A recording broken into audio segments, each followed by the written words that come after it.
Hello everyone. Today we'll begin with the introduction to ARM instruction set.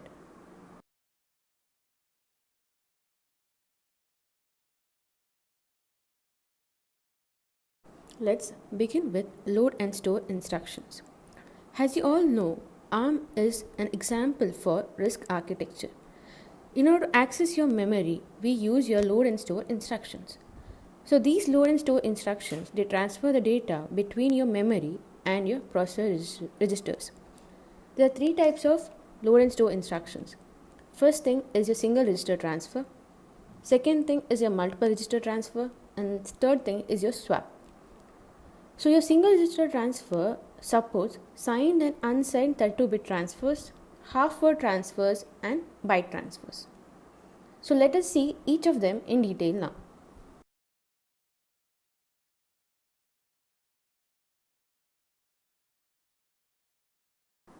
Beginning with single register transfer. Load and store instructions are particularly used for transferring your data at a boundary alignment. So what do you mean by a boundary alignment? The data is expected to be aligned at the correct memory address. So that is nothing but your boundary alignment. So your single register transfer instructions, they are used for moving a single data item in and out of the register. The data types supported are signed and unsigned words for 32-bit, half words for 16-bit and the bytes. So when we load or store a word, the address should be at your 32-bit boundary line, and when we load or store half word, it should be at the 16-bit boundary line. Now let us see the various load and store single register transfer instructions and their syntax.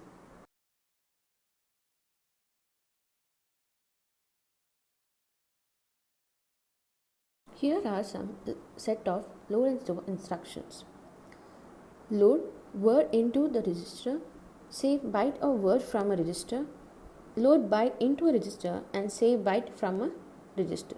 So next you have some half word instructions where you have load half word into a register, save half word into a register, and then load signed byte into a register, load signed half word into a register. So these are for your half words.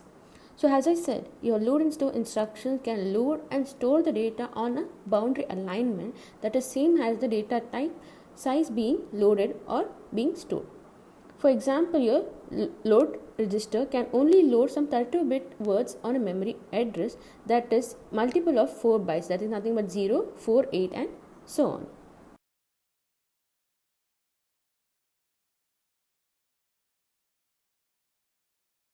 Load and store supports variety of addressing modes.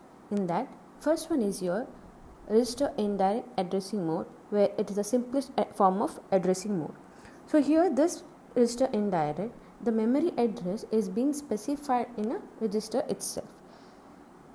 Firstly, the first instruction, that is nothing but the load register R0, R1. So R1 is specifying what? It's nothing but your memory address of that particular register. So whatever the contents are there in that particular register R1, they are being loaded into your register R0. Second variation in your addressing mode is nothing but the immediate mode offset. In the second instruction, where R1 is nothing but your base register and 01 is nothing but your offset address. So here the offset is being added with your base register and that particular contents are being loaded into your register R0. This is same for your store instructions also.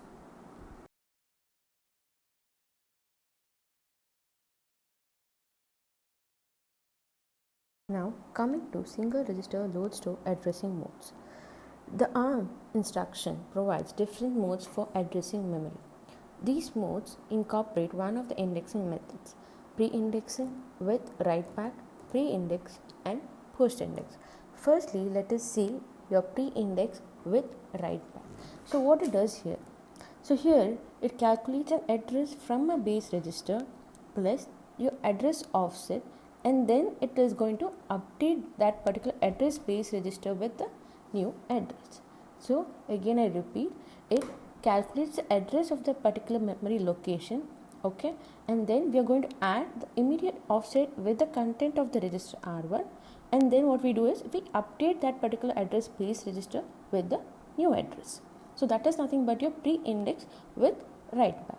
So what about your post index now? So post index is only updating the address base register after that particular address is being used. For example, now the register R1, what you are referring to the memory, okay, after accessing that particular memory, we modify R1 and then load that particular modified value of R1 back to your R1.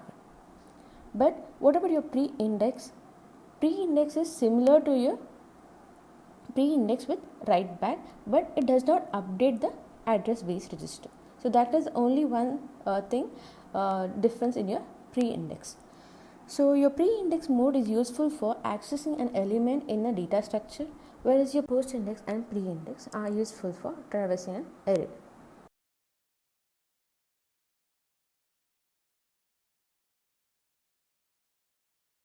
Coming to the example, this example shows how each indexing method affects the address that is being held in your register R1 as well as the data that is being loaded into the register R1. Firstly is the precondition, where you're having your register R1 and R2 with the memory locations, and where each memory locations will be containing some contents in them. So first thing is the first instruction for your pre-indexing with write back. So what happens here? So you can see that your base register is being added with the offset. So that particular base register is nothing but your R1. So what R1 is present right now is nothing but 0009000. So that particular location is added with your offset address, that is nothing but 4. So that will be next changing to the next location or upgrading to the next 4 locations, that is nothing but 9004. So that what contents are there in that particular location 9004, that is nothing but 02, 02, 02 and 02. These contents are then being loaded to R0. That is why your answer R0 is equal to 0x02, 02, 02 and 02. This is how your pre-indexing with write back works. As you all know now, your pre-indexing, what is the thing is that your memory address, what is there, it is not being updated, right? That particular location, now you can see R1 what is there, that particular location is 9000, right? So that particular location contains what is there, only that is being loaded into your R0, but that particular location is not being, or that particular memory address is not being updated, and it is being remaining the same location itself. So that is nothing but the difference in your pre-indexing with write back and pre-indexing. Third instruction is nothing but post-indexing. So as you all know, post-indexing is nothing but it only updates the address base register after that particular address is being used. So here R1, what the location is there, okay, earlier location is nothing but your 9000. So that location what is there, that location will be address will be used first, only then the address means the contents of that particular address is be used. After that it will be updated into that 4 location, that is nothing but 9004. The updated location is being found in R1, and R0 will be containing the contents of that particular earlier location.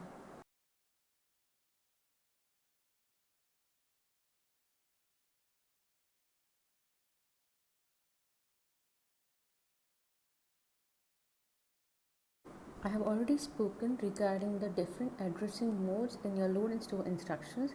Again, I repeat with them, that is nothing but your register indirect, and we have seen your immediate offset. So these two things we have already seen. So next we are seeing into your scale addressing mode. So let me tell you, as you also know that a barrel shifter is nothing but a data path of the ARM. So in scale addressing mode, the barrel shifter is used for calculation of your address.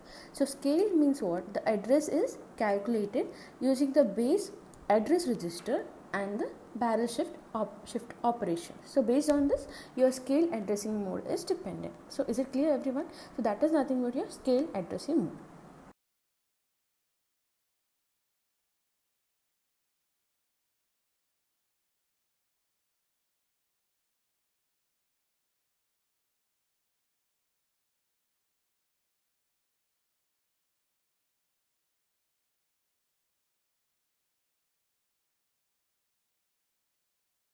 Coming to multiple register transfer instructions. So what do you mean by multiple register transfer? So here, using a single instruction, you are transferring contents of your multiple register to the memory, or it could be another way, such as content of your multiple memory locations to multiple registers using some single instruction. So that is nothing but load store multiple instructions can transfer multiple registers between your memory and the processor in a single instruction. Okay, now this transfer, it includes a base address register that is nothing but Rn. So that will be pointing into some memory location. Multiple register transfer, it provides an efficient way of moving your blocks of your data between your memory and some set of registers, and also it helps in saving and restoring your context and also the stacks. Load store multiple instruction can increase your interrupt latency. So what is interrupt latency? You can see it in your further slides.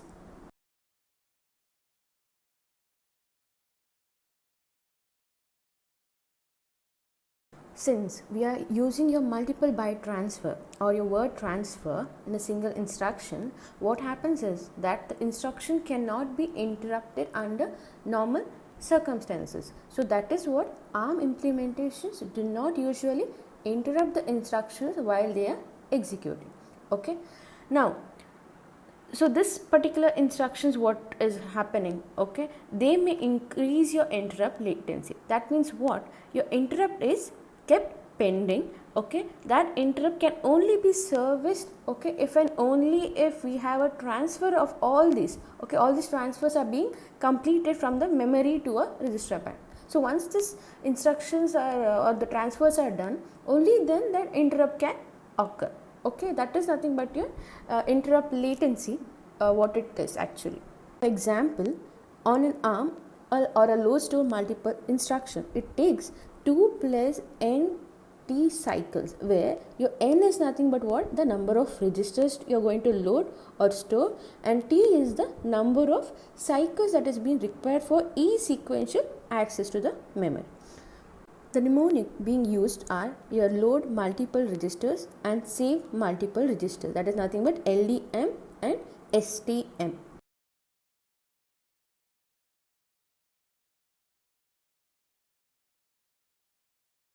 The following table shows the different addressing modes for the load store multiple instructions, and N shows the number of registers in the list of registers. The different addressing modes are increment after, increment before, decrement after and decrement before. So let me try explaining what is your increment after and increment before does here. So the similar way your decrement after and decrement before follows. Now consider the example: load multiple register, increment after R0 exclamatory, in the bracket you have R1 hyphen R3. Okay, so what do you mean by Rn? Rn is nothing but your base address, okay, that is stored in your Rn register. Okay, now what we are doing is here we are transferring the contents of R1, R2 and R3 register. Contents are being transferred to your which one register? Your Rn register. So how does it happen? Using the addressing modes which is being specified. Now here we have specified as increment after. So what it does here, in increment after, you having the starting address that is nothing but Rn and an ending address with your Rn plus 4 into the times, that is into n minus 4. Now let us see what is this. Here we are transferring the content of the register to the memory. Since we are transferring what? The content of the register to the memory, the address has to be incremented. So by how much it should be incremented? It should be incremented by 4. And as you know, n is nothing but the number of registers in the list of registers. The n register content now is to be transferred. Okay, so and that has been multiplied by a 4 because ARM has got byte addressing mode, and each byte has got some unique address, and we are subtracting it by minus 4 because of the increment after. Okay, so the final value of Rn is nothing but Rn plus 4 times of n. Now in increment before, the start address is Rn plus 4. So base address is added with the offset 4, and then what we get is the first register value is being transferred, okay, and the end address would become now Rn plus 4 into your n. So the final result will be Rn plus 4 into n. Similarly, your decrement after and decrement before instructions does. Here the base register n determines the source and the destination address for a load store multiple instruction. This register, it can optionally update it for following the transfer. This occurs when the register Rn is followed by the exclamatory character similar to the single register load store using your pre-index with write back. So using a single instruction by specifying the base register and by specifying some set of registers, we can load the memory location pointed to by the base, okay. Here Rn determines the source or destination address for load store multiple instructions. This register can be optionally be updated following the transfers, and this occurs when the register Rn is followed by the exclamatory character similar to the single register load store using pre-index with write back. Now coming to increment before, the start address is nothing but Rn plus 4. So your base address is added with offset 4, and then your first register value is transferred.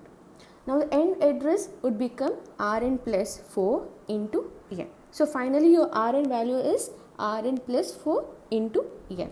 Similar way, your decrement after and your decrement before is being used. So using your single instruction, okay, by specifying the base register and by specifying some set of register, we can load the registers. Now the memory location pointed to by the base will be loaded onto this particular registers.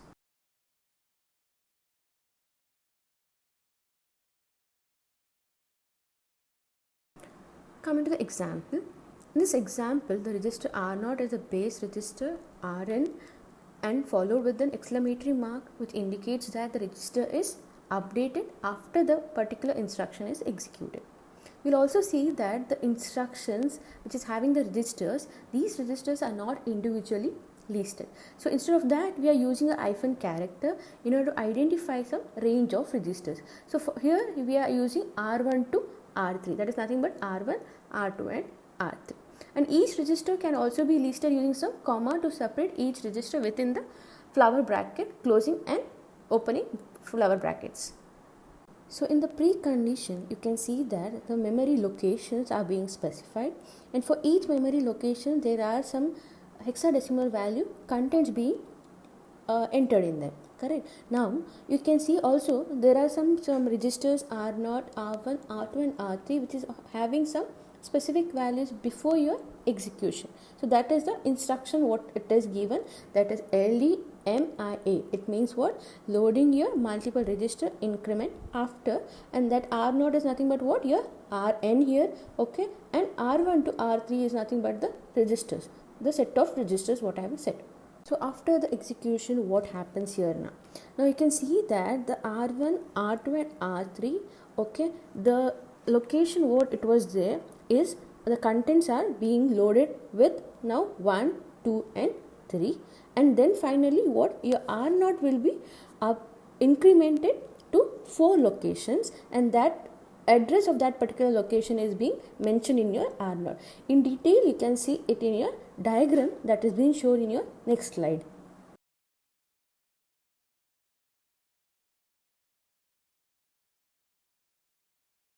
The following figure shows the graphical representation, and the base register R0 points to the memory address that is 0x800010 in the precondition, and the memory addresses contained are 0x800010, next 14, and similar way the 18 that contains the values 1, 2 and 3 respectively.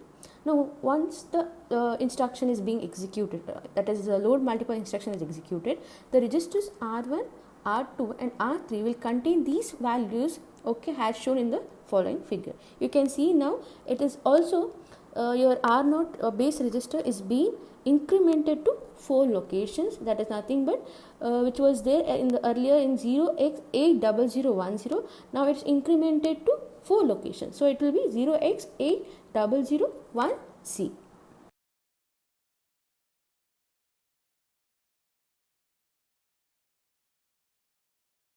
Now replace the load multiple increment after instruction with load multiple and increment before instruction and use the same preconditions.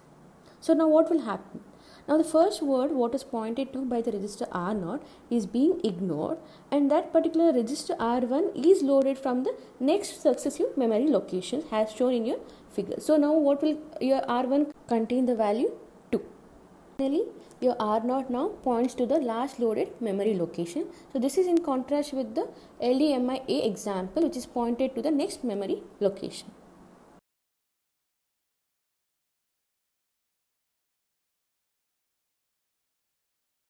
Similar way your decrement after and decrement before instructions work, and here you can see that the load store multiple instruction decrement the start address and then store to the ascending memory locations. So it will be equivalent to the descending memory, but the accessing the register list is done in reverse order. So with the increment and decrement load multiples, you can access your arrays either forward or backward. They also allow for stack push and pull operations.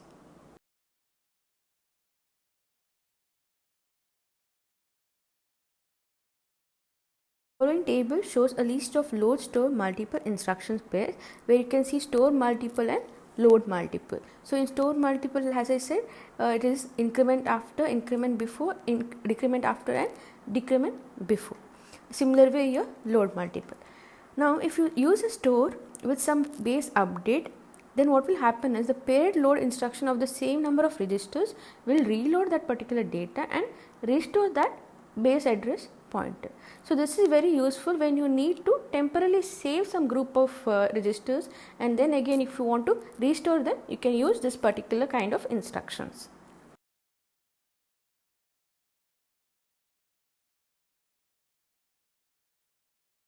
Coming to this particular example, this example shows two instructions, that is store multiple increment before and load multiple decrement after instruction. So in this instruction, you are having the precondition given where it is having the 4 values R0, R1, R2 and R3, and then the instruction which is given. So the instruction stores the values 7, 8 and 9 to the memory. What will happen next? So next your registers R1, R and R2 and R3 will be corrected with your values given specified as 1, 2 and 3. As per the instruction, it is given that move R1 with value 1, R2 with value 2 and R3 with value 3. So that is why you are in the precondition 2, you are having the values stored in R1, R2 and R3. So later what happens for second instruction, that is given as load multiple decrement after instruction, it reloads that particular original values and restores the base pointer to R0. So R0 is containing now 9000 and R1 is containing the value 9 and R2 is containing the value 8 and R3 is containing the value 7.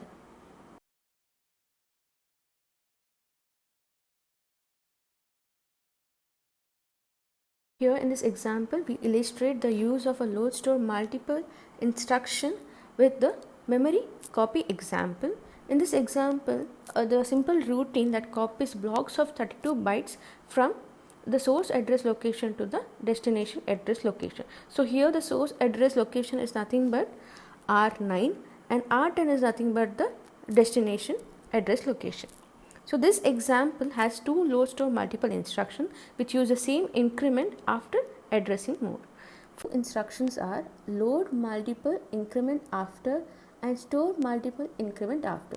So these two instructions are the main two things which is used to copy your blocks of data into your memory. So here R9 is your source address and R10 is your destination address, and next you come to the compare your R9 and R11, and next we come to the jump. So what happens here? A set of your memory locations, okay, from one base address is being copied to another base address because we have some source address that is R9 and destination is your R10. So we can do a block of your memory copy with these two instructions. So we are checking whether we have reached the end of the source, okay, that is by comparing your R9 and R11. So here we compare whether you have reached the end of the source. If not, it will go back to the loop and again the same procedure will be followed.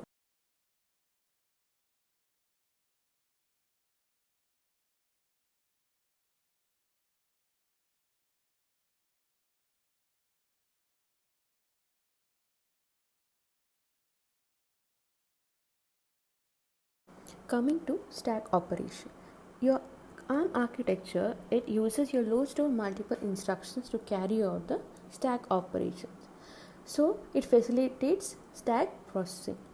So stack is nothing but it's been implemented as a linear data structure which grows up or down. So we can have growing up as an ascending stack and growing down as a descending stack. The pop operation is nothing but what? You're removing the data from a stack that uses load multiple instruction, and the push operation, it uses your store multiple instructions.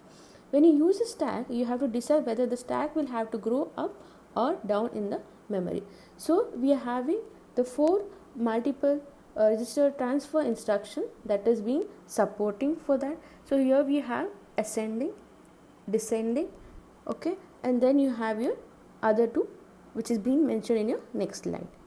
A stack is either ascending, means what? The stack grows towards a higher memory address, or descending means stack grows towards your lower memory addresses.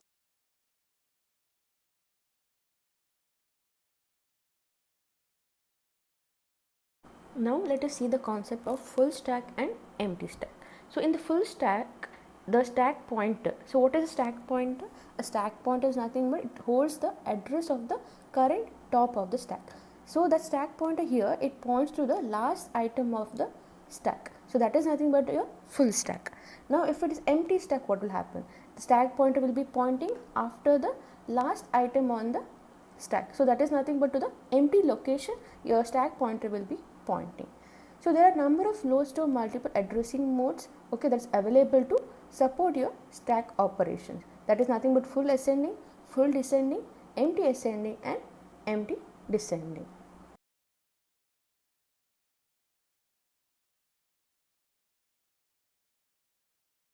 The ARM has specified a standard that is called as ARM thumb procedure called standard. So here this particular standard, it defines how the routine is being called and how the registers are located.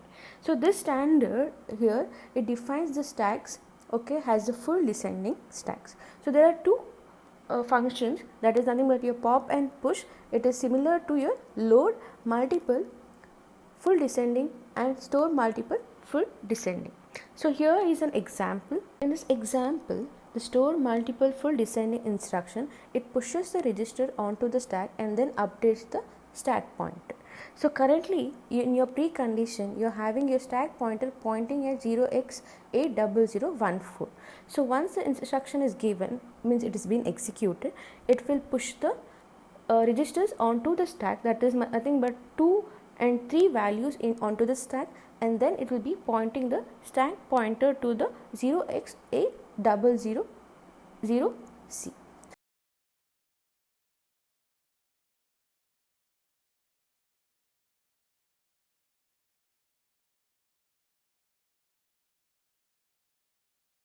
To the next example, the following figure shows a push operation on an empty stack using your store multiple empty descending instruction. So what is empty descending? Here your stack grows down and your stack pointer will be pointing to the first location below the stack. So this store multiple empty descending instruction, it pushes the registers onto the stack but updates the register stack pointer to point to the next empty location. So as you can see in this particular example, the stack pointer is pointing to the empty location in the post condition.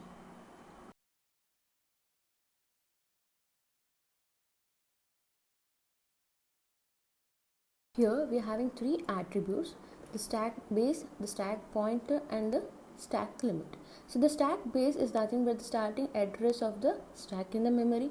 and the stack pointer, it initially points to the stack base as data is being pushed onto the stack, and the stack pointer descends the memory and continuously points to the top of the stack.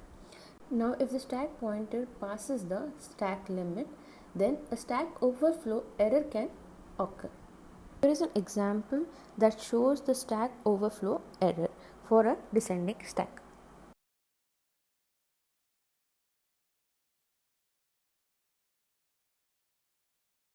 Here the standard defines the register has a stack limit or SL. The branch with link instruction plus the condition mnemonic LO is nothing but your BLLO. If now the stack pointer is less than the register, okay, that is R10, after some new items are pushed onto the stack, then a stack overflow error can occur. Same way, if the stack pointer, if it goes back past the stack base, then the stack underflow error can occur.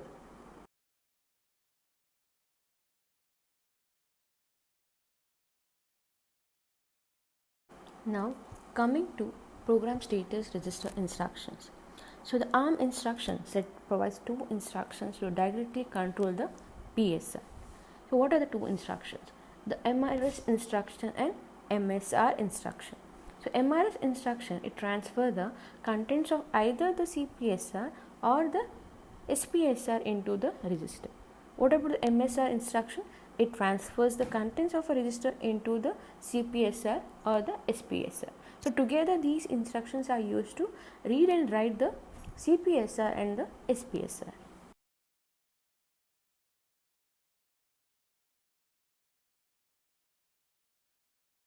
Here we can see the syntax where you have the label called as a fields, and also you have some combinations such as your flags, status, extension and controls. Here also you can see the diagram which indicates the different fields. The C fields controls the interrupt state and the processor mode.